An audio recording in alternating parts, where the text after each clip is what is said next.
G'day, my name's Robert. That's my new second-hand D-Max, and this is its first adventure out with us.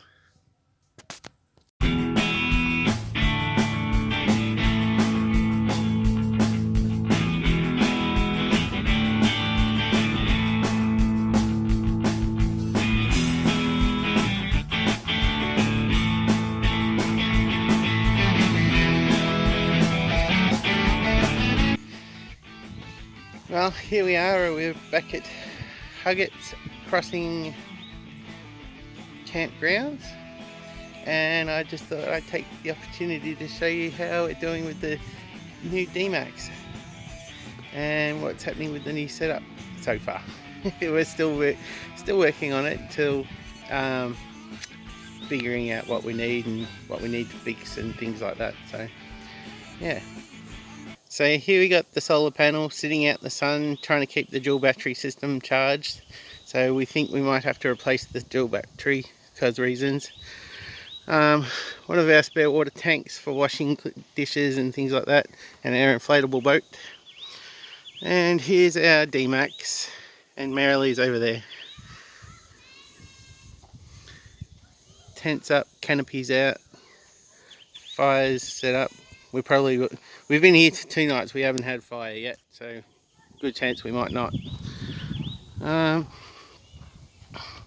One of the side lights, that was already on there when we got the D-Max.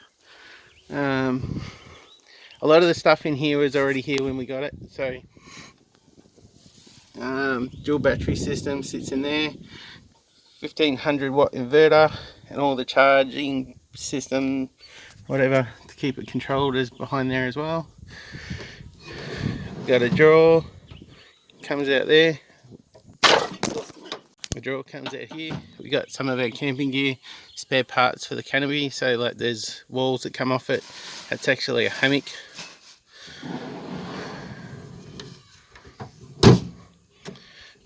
Here we go. My toolbox lives in here. That black toolbox has actually got fishing gear in it, lives in here. My tackle box, and behind it is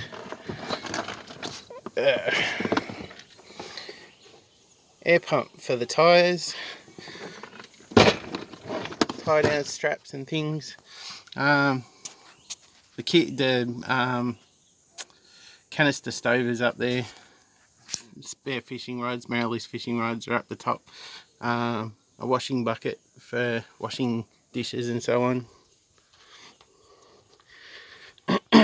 The bar and cooking area, sort of, depending on what we're doing.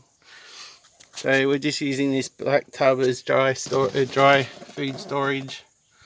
So it's got bread, wraps, chips, things like that in there. The big black tub is more miscellaneous stuff, so like things like bug spray, extra towels, games, tennis ball and things like that, throw around or whatnot. Jameson on the bar. So the top tub there is all our cooking gear. Second tub is long life food, so tin food, biscuits, tins of soup, instant noodles, things like that. The bottom tub is extra stuff for the gas can, extra gas cans for the stove, a few other cleaning products and hygiene products. Now, can we also add that we were planning a long trip, so this is not what we normally take on a weekend away. No. Just thought I'd throw that in there. Marilee's step ladder. Because I'm short. Yep, we got our camping table here. We've got the Max tracks, they're just kind of sitting up on the roof at the moment. Normally they'd sit in the drawer under the bar, and so Marilee's step ladder. So the axe would go down in there, the shovel goes down in there, the fire pit goes up under there, and Marilee's step ladder goes right in the bottom, and the Max tracks get stuck on top of it. And when the table comes off and we shut it, everything's stored under the tray there for when we're going away, or when we're on the road, sort of thing. So we got a frosty ice box. Nothing too exciting really, but it's got our drinks, some veggies, and mostly cold drinks and extra stuff that doesn't quite fit in the fridge.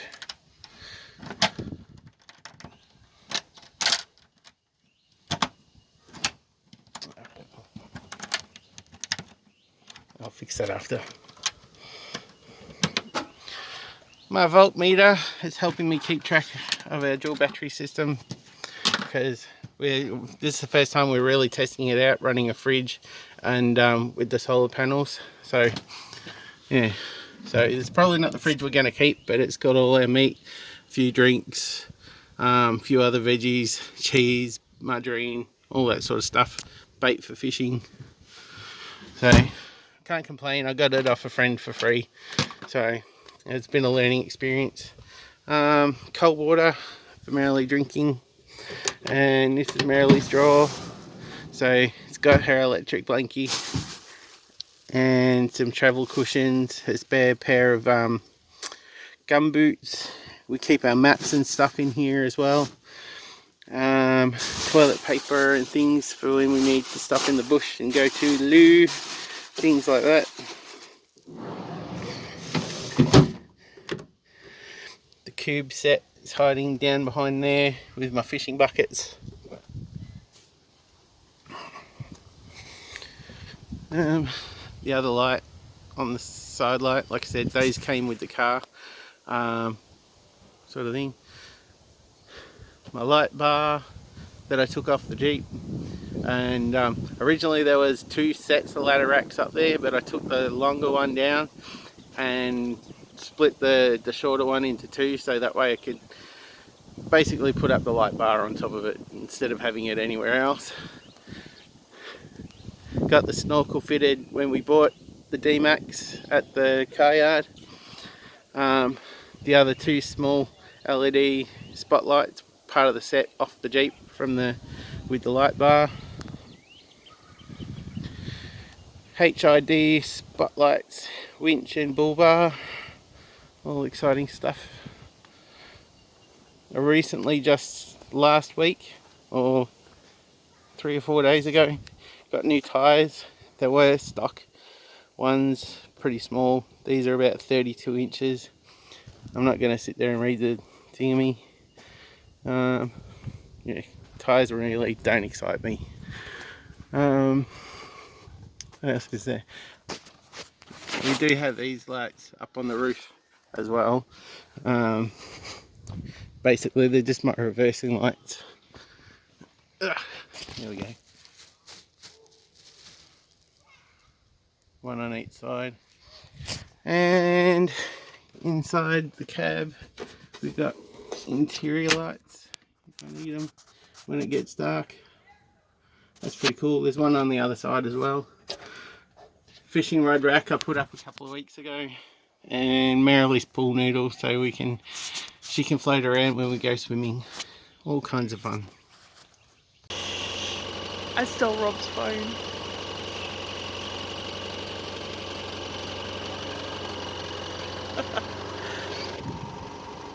Alright, so I'll show you through our setup at dusk, I guess. The chef at work. What are you cooking for us tonight, chef? Butter chicken with rice. And how are we doing that? In the frying pan on the stove.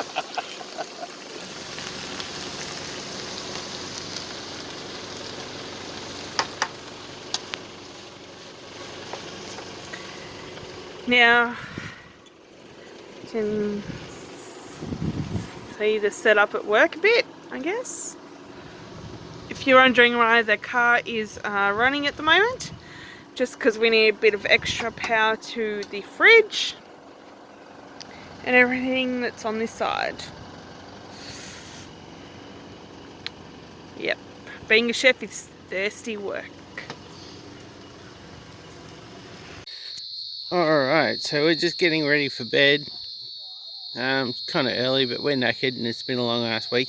I just thought you'd show you the light setup on the D-Max at night. So like I said, there's the two side ones that come out. They were already part of the D-Max when we bought it.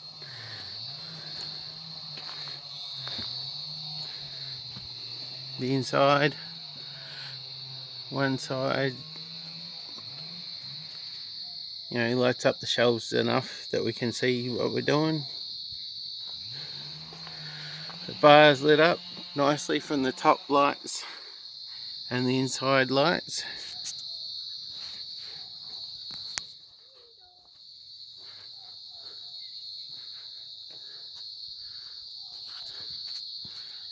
They're the two rear lights I was trying to show you before. You know, they do the job, I suppose. Something. And the other side light.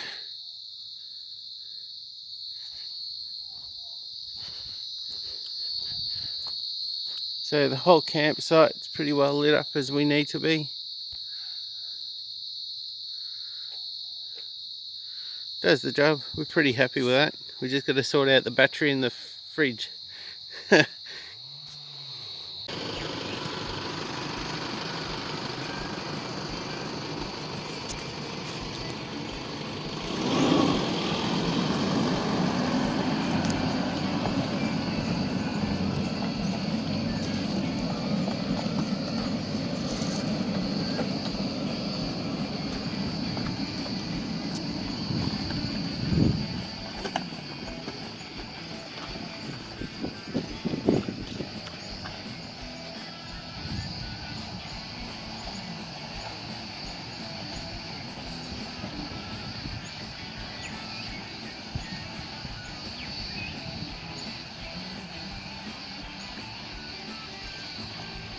So we just came out across that river crossing and we decided it's about time to stop for lunch.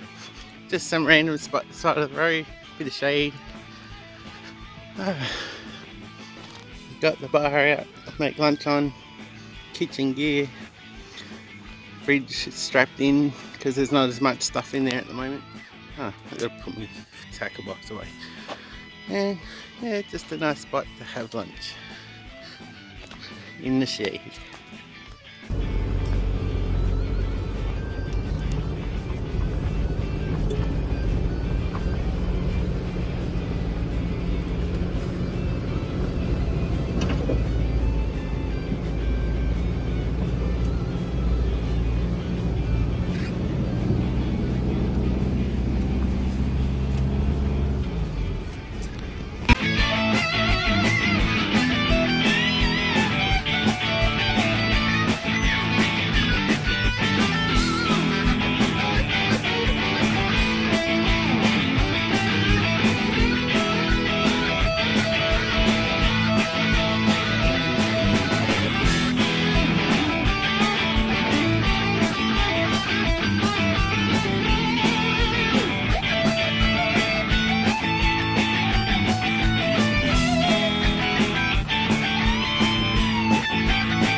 I don't know how well we can see at the moment. It's starting to get dark. I was just over there on the other side of the river checking my crane nets and I heard something moving. I ignored it the first time and then I heard it again and I looked up and it was this fella.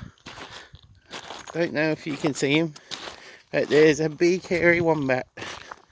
I'll see how close I can get, see if we can see him on the camera.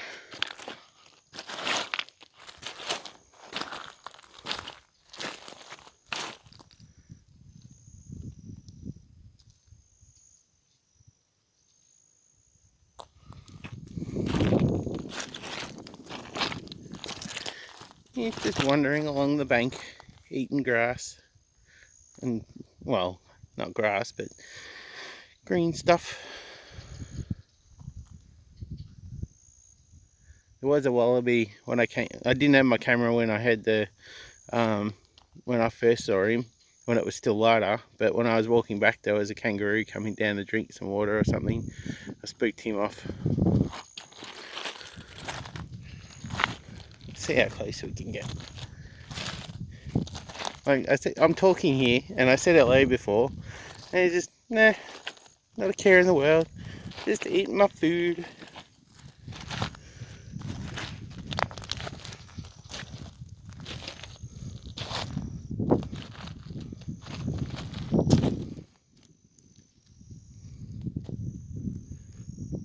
Can't see him on the camera, but I can see him myself in my own eye.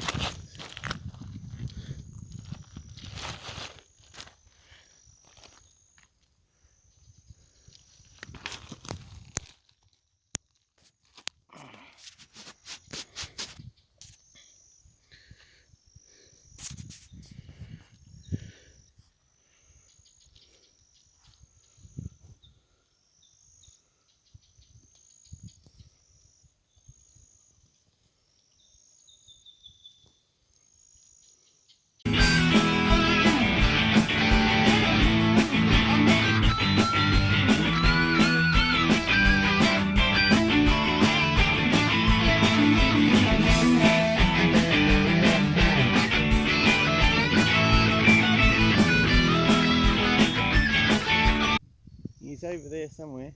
Might be able to just see him about there. That's him. I got within, I don't know, about 4 feet of him. Got a couple of photos, and with a flashlight on.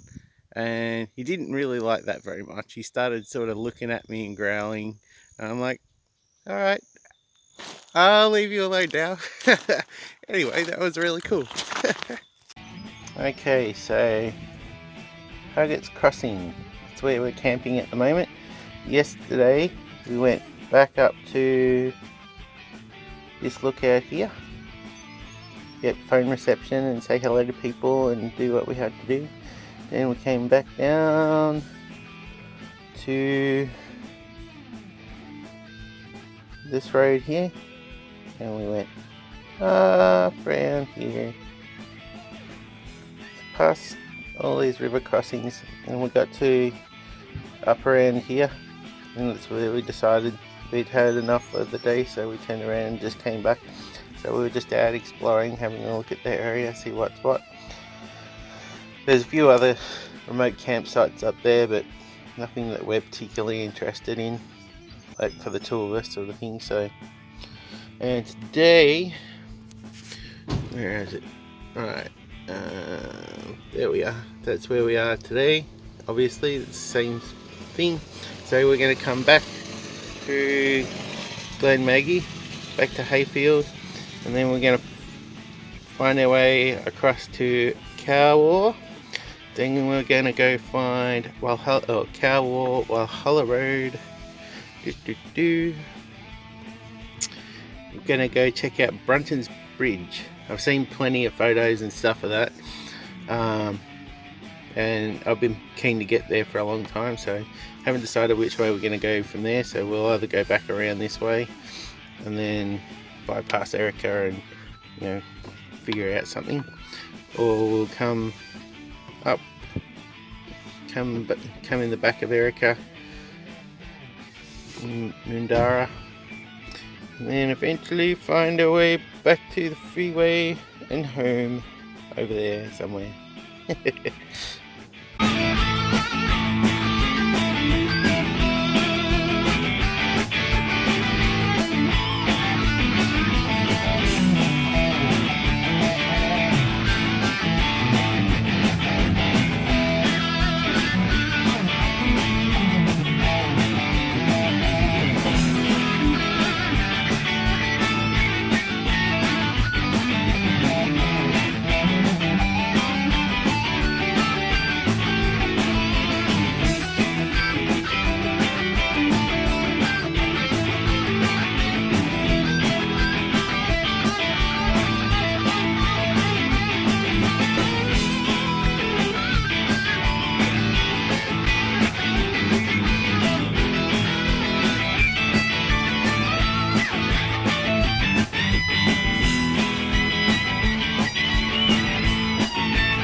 So here we are at Brunton's Bridge.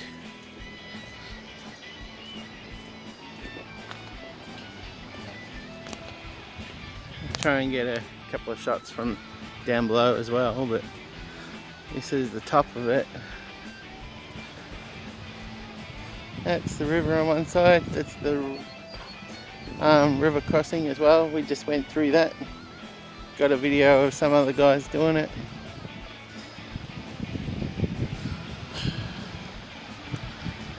It's the other side. There are a few camp areas up around there and up on the hill up there. So it doesn't look, it looks kind of overcrowded and noisy people. So I don't know that this is a place we'll ever come and stop, maybe. But definitely a nice place to come for a day trip at the very least, I'd say.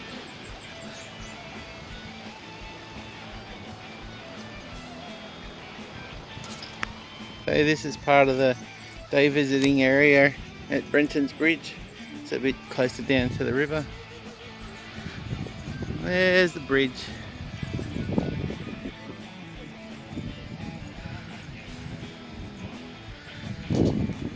So this is right by some of the camping grounds. So we just pulled up to park the car so we could have a bathroom break and have a look around.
Alright, so we're on our way home. We're basically coming back through down Old Sale Road, the back way through, and yeah, pretty much it. Overall, we're pretty happy with how the car went.